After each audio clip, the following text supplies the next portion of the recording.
Good morning once again, and Shabbat Shalom. It is our privilege to once again learn the Torah portion of the week with our dear friend and teacher, Rabbi Hillel Silverman. Good morning, Hillel. Shabbat Shalom. Shabbat Shalom. Good morning, Ed. This morning we open a new book of the Bible, the book of Bamidbar, a new parsha. Tell us what to be looking for in this parsha. Well, actually, Bamidbar is a very difficult sudra. It's a census, numbering the people, the tribes, their descendants. I have a feeling that rather than discuss the Torah portion this morning, I would rather go back 2 weeks. So there is a connection. Bamidbar, from the English translation, is in the wilderness, but the passage is concerned with the census.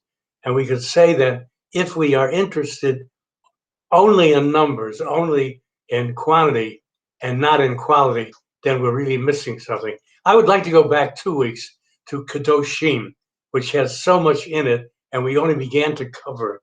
It's a very, very interesting parsha. It has material we could discuss the entire year.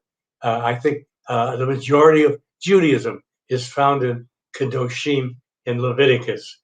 Kadoshim, you shall be holy, because I, the Lord your God, am holy. What does kadosh mean? It means to be set apart. It means to be special. We are set apart. We are special. Kadoshim to you, imotati odeo. We try to imitate God as much as we can. Neighboring nations could not possibly imitate their God, because their gods were tyrants. Nebuchadnezzar, Nebuchadnezzar, Sargon, Titus. They were no one to imitate. We believe in HaKadosh Baruch Hu, the word holy, blessed, sacred, and God to us is something to be imitated, to try to pattern our lives after God, who is just, who is kind, who is merciful, who is sensitive. There are so many different Jewish values associated with the word kadosh. We read from the Bible in the prayer book, Kadosh, Kadosh, Kadosh. Holy, holy, holy is the Lord of hosts. And of course, this was Isaiah, who had a theophany, and God appeared to him in this guise. Holy, holy, holy. Kaddish is recited in memory of our beloved ones. 3 times a day, we recite Kaddish, which is a prayer of holiness. It's also recited on Yizkor 4 times a year: Passover, Shavuot, Sukkot, and Shavuot. It's also recited on the yahrzeit, the anniversary of death. Actually, Kaddish is a doxology. No mention of the dead, no mention of the departed, no member of the family. A doxology praising God, praising God's holiness. It has great psychological value. You feel you are really do something when you come 3 times a day for a year. You are sacrificing. And psychologically, I have seen it happen again and again, that someone who begins by saying Kaddish hasn't been in the synagogue for years, slowly the Hebrew words come back to him. By a month, 2 months, he remembers the prayer. By the 4th month, he himself is leading the service.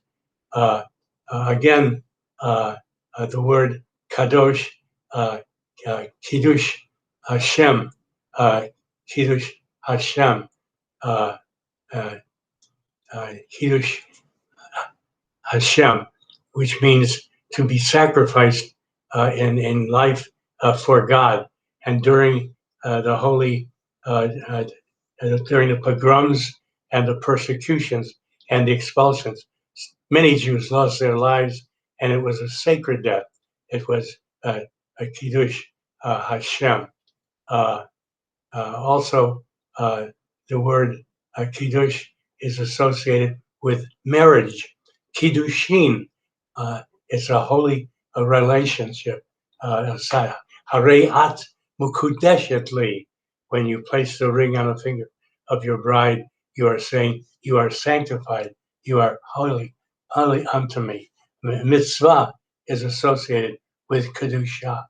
Asher kitchanu b'mitzvotav v'tzivanu. God had commanded us mitzvot, deeds, good deeds, rich deeds, ethical deeds, moral deeds, and they are all sacred. They are all holy. Israel, the land of Israel, is associated with Kedusha. Eretz Kadosh, Eretz HaKadosha, the Holy Land, Israel. Uh, uh, the Sabbath, Shabbat, is also associated with the word Kedusha, and the Havdalah, Lahavdil, Ben Kodesh, Lecho. You distinguish between the holy and the secular. Let's talk for a few moments about the land of Israel being holy. It's hard to believe that our ancestors left the Holy Land 2,000 years ago and more. They were expelled in 720 BCE by the Assyrians, 580 by the Babylonians, 70 by the Romans. And so they were spread all over the world, but they were regarded as holy and sacred, and the Jews held them as sacred. The first time I was in Israel, believe it or not, was 1937. I was a young boy of 12. My parents put me in Israel. I went to public school there. The second time was in 1948. In 1937, there were about 200,000 Jews altogether in Israel. In 1948, approximately 600,000. But in 1948, when Israel became a state, they increased. So today they are now over 9 million citizens, including the Arabs. It's amazing how this country of Israel grew, because Israel was kadosh, it was sacred. And if you've ever noticed Jews coming to Israel for the first time, they will prostrate themselves on the ground and kiss the ground of Israel. L'Shana Tovah, twice a year, after the Seder and after Yom Kippur, we say, next year may we be in Jerusalem. Israel has accomplished so much in the last 73 years in science, in agriculture, uh, in industry. Uh, uh, Israel has the atomic bomb. They don't say they have the atomic. They say we will never be the first to use it, but were able to create the bomb and satellites, and everything is modern, high tech. And so the Jew regarded his holy land as Kadisha, the Holy Land.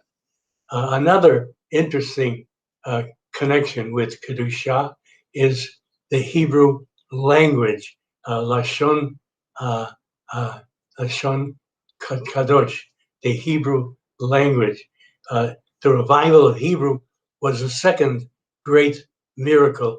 What a miracle it was, in addition to the creation of the Jewish state. Here was Hebrew, was not spoken for 2,000 years. It was a language of prayer, a language of study. Like Latin, it was almost a dead language. But today, over 9 million people speak Hebrew, just in Israel. And if you include other countries and the Ramah camps and Hebrew speaking camps, and Jews living in England and London and Poland, you have maybe 9 or 10 or 12 million people speaking Hebrew. It's an interesting thing. The Vad Halashon devises new words for a new generation. Electricity, it's a new word, and they take it from the prophet Ezekiel. Chesed chashmal. Uh, they had to devise a word for an elevator, which is not in the Bible, of course. So they coined the word for Israel, ma'alit, from aliyah. Uh, I know that there are many interesting words that are devised for the new language, the revolutionary language, Hebrew, the spoken language, uh, sports terms, for example, kadur, sal, basketball. I was talking to a sports coach in Israel, and he says, yes, kadur sal. And I said, you have kadur regel. Regel is foot, kadur is ball, football. I said, how do you in Israel say baseball? And he said, I don't know. Uh, I said, what is a basis? We say kadur basis, a ball of the bases. How do you say it? Well, he said, what's baseball? I said, well, baseball is when you have 11 fielders out in the field. They have bats and they have balls and they hit the ball and they run. Ah, he said, Johnny, no doubt. I know this word. He said, the word is baseball. Baseball.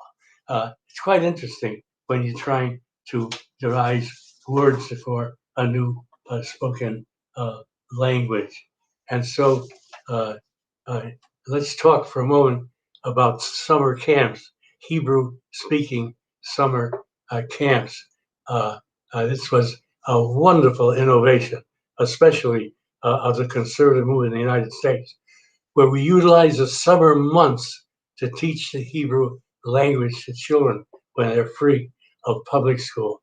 They have their activities in Hebrew, and you have their sports in Hebrew, and you have their drama in Hebrew. I became the second director of Camp Ramah in 1948. I understand your Rabbi Feinstein, grew up in Camp Ramah as a camper for many years, and he finally became a director of California Ramah for 5 years. So he certainly agrees with what I'm going to say. There's no place like Ramah for our school children, where they learn the language, enjoy the language, and participate in the language in Hebrew, just as our brethren in Hebrew use in Israel use Hebrew as a spoken language in a school, uh, in the factories, in the stores, and newspapers are in Hebrew, magazines are in Hebrew, and uh, kadosh, kedusha is a very important value in our tradition, value of God, of marriage, of kaddish, of kiddush, uh, of Israel, of uh, the language. It seems to me if we want to survive as a people and continue to create and be fruitful, we must continue to emphasize the language of Israel, and we must cultivate and keep the values of our tradition in our homes, in our businesses, in our factories, in our activities, and in our religion. And let us say, Amen. Kadosh, Kadosh, Kadosh. Now, I didn't know you were the second Camp Ramah director. You didn't tell me that. I never told you. The My first, gosh, that's great. the first one was in. By the way, it was in Wisconsin. Wisconsin. Yeah. The first one was Hillel Goldberg for 2 years. So Hmm. in the third year, I graduated being a head counselor and became a director. How wonderful. And everything you knew about the congregational rabbinate you learned from running a summer camp with a bunch of rowdy Jewish children, right? Not really. Well, thank you for the Torah, Rabbi. It's always a joy and it's always a pleasure. And we Thank wish you you very much. a very, very, very good Shabbos. And as Yontif is almost here, a really Freilich, a really sweet, happy Shavuot. Amen. Shabbat. Shabbat. Take, take very, very good care. You too.